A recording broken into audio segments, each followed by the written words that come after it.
পটুয়াখালী বিজ্ঞান ও প্রযুক্তি বিশ্ববিদ্যালয় পিএসটিইউ বাংলাদেশের একটি সরকারি বিশ্ববিদ্যালয়। এটি পটুয়াখালী জেলার দুমকি উপজেলায় অবস্থিত। ১৯৭২ সালে পটুয়াখালী কৃষি কলেজ হিসেবে শুরু হয় এবং ২০০০ সালে বিশ্ববিদ্যালয়ে রূপান্তরিত হয়। ২০০১ সালে আইন পাস এবং ২০০২ সালে পূর্ণাঙ্গভাবে প্রতিষ্ঠিত হয়। তৎকালীন প্রধানমন্ত্রী শেখ হাসিনা ২০০০ সালের ৮ জুলাই ভিত্তিপ্রস্তর স্থাপন করেন। বিশ্ববিদ্যালয়টি বরিশাল বিভাগের পটুয়াখালী জেলায় দুমকি উপজেলা সদরে অবস্থিত। ক্যাম্পাসটি প্রকৃতি সুন্দর, সবুজভরা এবং কৃষি খামার সহ বিস্তৃত। বরিশালে এর একটি ক্যাম্পাসও রয়েছে।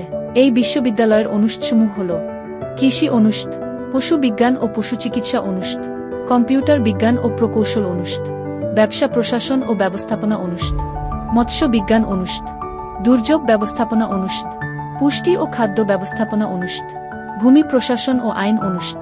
এই বিশ্ববিদ্যালয়ে ছাত্রছাত্রীদের জন্য ৬টি হল রয়েছে, যা প্রায় ৩,০০০ জনের জন্য সুবিধা প্রদান করে। এবার চলে যাচ্ছি দ্বিতীয় সেকশনে, পবি-প্রবি পরিচিতি। এই প্রতিষ্ঠানটির জার্নিটা কিন্তু বেশ চমকপ্রদ। ১৯৭৯ সালের একটা সাধারণ কৃষি কলেজ থেকে ২০০১ সালে এটি একেবারে অত্যাধুনিক একটা পাবলিক বিশ্ববিদ্যালয়ের রূপ নেয়। মজার ব্যাপার হলো, বাংলাদেশে আন্ডারগ্র্যাড পর্যায়ে ইংরেজি মাধ্যমিক কৃষি শিক্ষা শুরু করার পথিকৃৎ কিন্তু এই পবি-প্রবি। সুতরাং এটা বেশ মডার্ন একটা চয়েস। কিন্তু এখানে চান্স পাওয়াটা কি খুব সহজ? একদমই না। এখানকার অ্যাকসেপ্টেন্স রেট মানে গ্রহণের হার মাত্র ১০%। মানে হলো প্রতি ১০ জন প্রতিযোগীর মধ্যে মাত্র একজন শেষ হাসি হাসার সুযোগ পান। ডিমান্ডটা তাহলে একবার ভেবে দেখুন। আমাদের ৩ নম্বর সেকশন, শিক্ষা ও ক্যাম্পাস জীবন। সব বাধা পার হওয়ার পর ভেতরের জীবনটা আসলে কেমন? শুধু ক্লাসরুমে বসে বোরিং লেকচার শোনার দিন শেষ।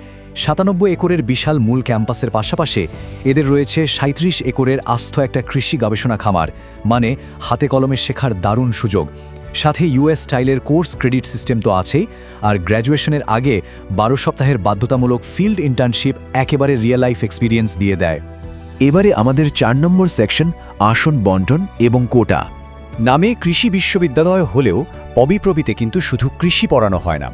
কৃষিগুচ্ছ আর জিএসটি এক্সামের মাধ্যমে মোট ৭৩০টি সাধারণ আসন পূরণ করা হয়। আর সাবজেক্টের বৈচিত্র্য দেখলে অবাক হতে হয়। কৃষির পাশাপাশি computer science and engineering, DVM, fisheries, এমনকি বিবিএ, আইন বা নিউট্রিশনের মতো বিষয়গুলো রয়েছে এখানে। আর যারা কোটার ব্যাপারে জানতে আগ্রহী তাদের জন্য বলে রাখি, এখানে মোট ১২৯টি আসন নির্দিষ্ট কিছু কোটার জন্য সংরক্ষিত। মুক্তিযোদ্ধা কোটা, ক্ষুদ্র নিগোষ্ঠী, পোষ্য, প্রতিবন্ধী, প্রবাসী এবং বিকেএসপি কোটার মাধ্যমে সমতা আর সুযোগ নিশ্চিত করার এই উদ্যোগটি সত্যি দারুণ। এবার আসছি সবচেয়ে গুরুত্বপূর্ণ পার্টে, ৫ নম্বর সেকশন, পরীক্ষার মানটন ও সময়সূচি। এই ডেডলাইনগুলো কিন্তু একদম মিস করা যাবে না। ১৫ ফেব্রুয়ারি থেকে শুরু করে ১৬ মার্চ পর্যন্ত চলবে আবেদন প্রক্রিয়া। আর আসল যুদ্ধটা মানে ভর্তি পরীক্ষাটা হবে ১২ এপ্রিল। তাই ক্যালেন্ডারে এখনই দাগ দিয়ে রাখাটা বুদ্ধিমানের কাজ হবে। ১০০ নম্বরের এমসিকিউ বা এমসিকিউ পরীক্ষার ব্যাটল প্ল্যানটা ঠিক কেমন হওয়া উচিত একটু খেয়াল করলেই দেখা যাবে। সবচেয়ে বেশি ৩০ নম্বর বরাদ্দ কিন্তু জীববিজ্ঞানে, আর ফিজিক্স, কেমিস্ট্রি, ম্যাথে ২০ করে, সাথে ইংরেজিতে ১০। তবে সাবধান, প্রতিটা ভুল উত্তরের জন্য কিন্তু 0.25 নম্বর করে কাটা যাবে। So no blind guessing. এখন প্রশ্ন হলো, চূড়ান্ত মেধাতালিকা কিভাবে তৈরি হবে? হিসাবটা খুব সোজা কিন্তু খুবই ক্রুশিয়াল।